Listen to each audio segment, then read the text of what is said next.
She stares into the silence, and in that stillness, 1,000 stories unfold within her that she cannot voice.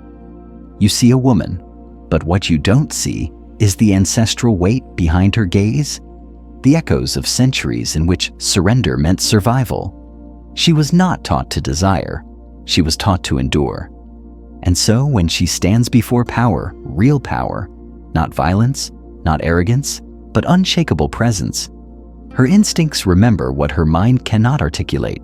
She yields, not from weakness, not from romance, but from something much more ancient, the recognition that this grounded force is the axis around which her chaos can finally rest. She has been taught to fear the fire and then seduce it, taught to cry for protection and then vilify the protector, trained to disguise longing as disdain, to turn vulnerability into performance. But beneath all the roles, behind every mask, is the primal cry of the feminine. See me without flinching. Claim me without caging me. Understand me without being destroyed by me. And yet, the men who come to her often arrive not with understanding, but with expectation. They want her affection to be tidy, her love to be peaceful, her wounds to be silent. They try to love the idea of her, not the real weight of her. And when she turns wild, cold, confusing, they call her broken. But they are not meeting a broken woman. They are confronting centuries of unexpressed pain, of generational silence, wrapped in beauty and impulse. She is not confused. She is conflicted between her need for freedom and her craving for surrender, between the lies she tells herself and the truths her body cannot unfeel. When she retreats, it's not to hurt you. It's to protect the part of her that still remembers what it meant to need someone and be left. She tests not because she is cruel, but because her heart has learned that to trust without testing is to risk annihilation. She desires the man who can stand unmoved in the storm of her indecision. Not the one who fixes, not the one who flees, but the one who sees through the performance to the pain behind it. And there, in that vision, something softens in her. Not love, not yet, but recognition. A memory. That once, long ago, before she learned to mistrust her hunger, she wanted to be met, not managed.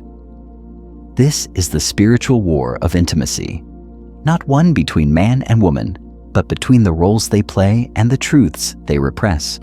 When she leans in and then pulls away, when she touches your hand and then mocks your presence, she is dancing with herself, not you. You are simply the mirror, the canvas, the placeholder for the father who vanished, the lover who betrayed, the child she buried within herself. And you, if you are not anchored, will mistake her pain for poison, her test for temptation, her chaos for character. You will try to fix what was never yours to mend. You will offer peace to a woman who was trained to run from it. You will become the boy again, trying to soothe the mother who could not self-soothe. And in doing so, you will forget your own fire. But the man who has looked into his own abyss, who has sat in silence and met the parts of himself that no woman could ever fill, he does not chase. He does not argue with the projection. He does not confuse seduction with truth. He simply watches, feels, and remains, because his love is not performance and his worth is not on trial. She senses it, that untouchable essence, that refusal to collapse under her scripts, and it terrifies her more than any insult ever could, because here is a man who sees through the game and does not play, a man who loves with clarity, not confusion, a man who is not afraid to walk away from what diminishes him, even if it's beautiful. This man, he doesn't rage, he doesn't beg, he doesn't seek validation from the very person whose inner world is at war. He simply becomes the boundary, the line that says, I see your chaos, but I do not make it my home. I feel your pain, but I do not adopt it as my purpose. I honor your beauty, but I do not lose myself in it. And in that stillness, something shifts. Not in her, perhaps not immediately, but in the balance of power, Because now, finally, she is confronted not by another man trying to win her, but by a man who has already won himself.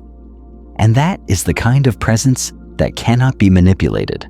He is no longer the boy begging for attention. He is the man who knows that love, true love, does not come with tests disguised as affection. He knows that withholding is not seduction. That disappearing is not mystery. That silence is not always wisdom. Sometimes silence is a scream wrapped in shame. She may never admit it. She may never say, "I wanted you to hold me through the fire." She may never confess, "I pushed you away to see if you'd stay." But he doesn't need her confession. He doesn't live for her clarity. He is already whole, because the deepest form of masculine strength is not control. It is discernment. The ability to know what is yours to carry and what must be returned.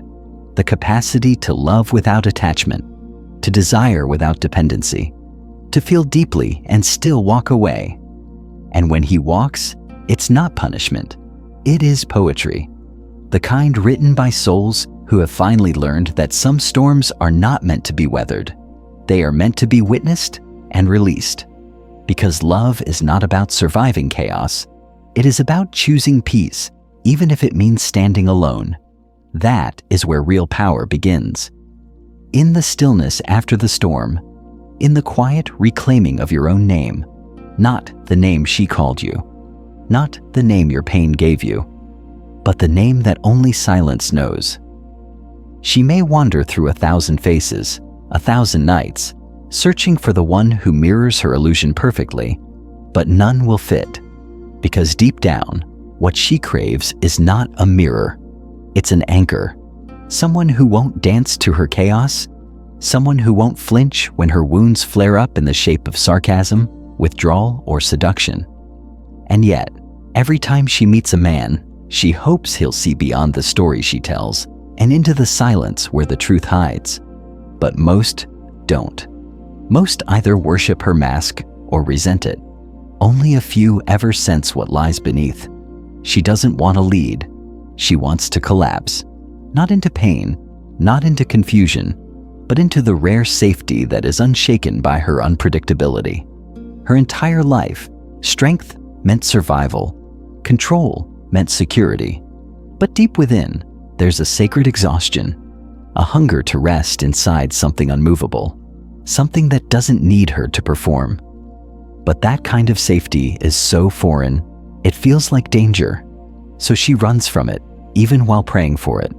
And you, if you are unaware, you'll chase her into that storm, believing that her distance is an invitation, that her fire needs your water. But that's not love. That's emotional bargaining with someone who hasn't even signed the contract. It's not your job to prove your stability in the face of someone else's chaos. Your task is to recognize that not every fire is yours to calm. Not every woman is yours to save. The wound within her is sacred, yes, but it is hers.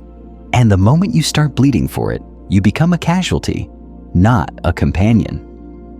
The greatest seduction she'll ever perform is the illusion that your love can fix her. That if you just stay long enough, bend far enough, forgive deep enough, she'll finally choose peace over pattern. But that choice was never yours to make. She will heal or she will repeat, and your presence won't determine which. And perhaps that is the deepest sorrow a man must face. The truth that love alone cannot awaken someone who clings to sleep. That intimacy cannot exist where self-betrayal rules. You can love her with all your strength, but if she hasn't faced herself, she will always mistake your light for interrogation. She will call your clarity control. She will label your consistency boring. Because a woman at war with herself sees danger in stillness. Peace feels like exposure. And so, she will fight the very safety she craves, like a bird who keeps flying into cages and blaming the air for being too open. She will ask for truth and run from it. She will demand honesty and punish you for providing it. Not because she's a liar, but because honesty touches the one place she's been taught to hide. She cannot stand naked in the light if her self-worth is woven in shadows. She wants love, but she's afraid of being seen. She wants presence, but she's terrified of being held without armor. Because who is she if not the performance? Who is she if not the wound? And you, if you are not rooted in yourself, will become another casualty in her inner war. You'll become the projection, the villain in her play. Not because you did wrong, but because you did not break in the way she expected. She may say, "You're just like the others," but what she means is, "I was hoping you'd be different, but I don't know how to let that in without dismantling everything I've built to protect myself." That is not your burden. That is her threshold, and only she can cross it. You don't earn love by enduring chaos. You don't prove your masculinity by absorbing attacks. You don't demonstrate loyalty by participating in psychological theater. Real power is silent. It does not react. It does not negotiate its worth. It does not dance for approval. It stands. And from that place, it invites. Not chases, not begs, not manipulates, just stands. And when she's ready, truly ready, she will come not with tests, not with games, but with truth. Not perfect, not without fear, but with openness. Until then, anything you give will be swallowed by a void that cannot be filled by anyone but herself. You are not her father. You are not her therapist. You are not her redemption story. You are a man. A mirror, yes, but not a solution. And you honor both of you by walking away the moment your presence becomes her excuse to avoid herself. Let her think you are cold. Let her say you were too detached. Let her label your boundary as arrogance, because those who fear accountability will always demonize the clarity that demands it. And here's the irony. When you stop reacting, stop chasing, stop explaining, that's when she will feel the weight of what she lost.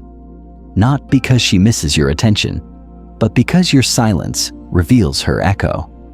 It confronts her with the truth that you were never trying to fix her. You were offering her a place to rest, and she ran from it, not because it wasn't real, but because it was. So let her run. Let her drown in her distractions. Let her rewrite the story to soothe her shame. You don't need to fight for someone who cannot stand beside themselves. Your fight is not for her. It is for the part of you that believed you had to suffer for love. That's the boy inside, the one who watched people leave and thought it was his fault, the one who learned to equate abandonment with unworthiness, the one who thought if he could just be good enough, calm enough, strong enough, he would be chosen. But the man you are becoming knows better. He knows that the feminine is not a puzzle to solve. It is a force to witness.